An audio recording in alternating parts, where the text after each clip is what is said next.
Adong baka ang niluto ko ngayon.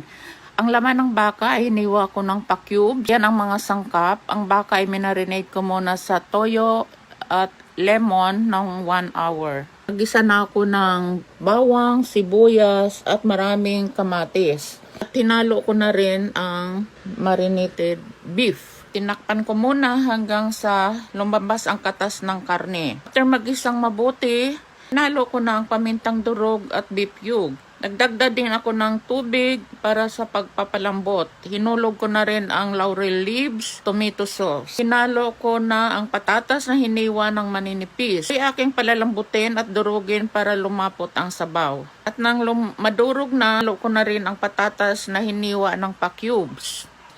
Hinalo ko na rin ang bell pepper at ng seasoning. Ay luto na po ang aking mitsadong baka.